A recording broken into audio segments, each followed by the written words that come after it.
All right, so this is coordinated fitness. Okay, so essentially what we're gonna do here is we'll just focus on this top one for now. We're gonna take 4 players. We'll have 2 that are gonna be enders and 2 players who are gonna be doing the work in the middle. We'll set up a neutral zone. So this is gonna be the desired distance that you want the players to cover.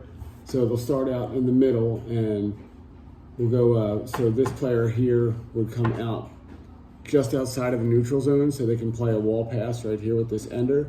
Once they do that, they're going to turn around and then they got to run all the way through this neutral zone to the other side and then play a pass with the other ender.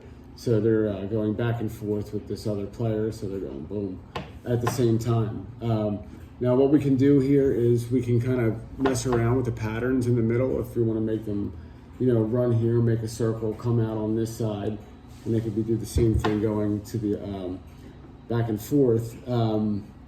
We could also have them do things like they could just play this one-touch pass with the ender, or they could dribble through the neutral zone, play a wall pass real quick with the ender, and then dribble back through. So we can kind of be creative in this part of it and kind of see whatever we want, what other qualities we want to work on there. And then we can also have this with 8 players. So you would set them up next to each other, and what we could do is we could start with, just in a single side, and then we could have players start to cut across, going back and forth, just like this, in that little pattern, and they're intersecting with each other. They got to keep their head up. There's an agility component to it, and once again, we can vary everything that we want to do there.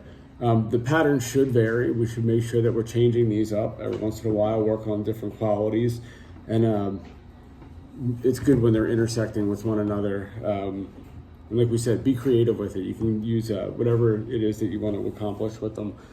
We can program this according to time or reps.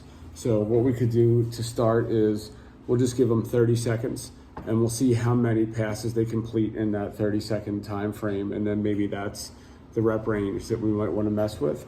And we can basically prescribe each set to cover that amount of distance, and then we can have the amount of sets be the amount of distance that you want to cover in total. If you wanted to cover, let's just say 1,200 yards in a conditioning session with them, you just kind of do that math per set.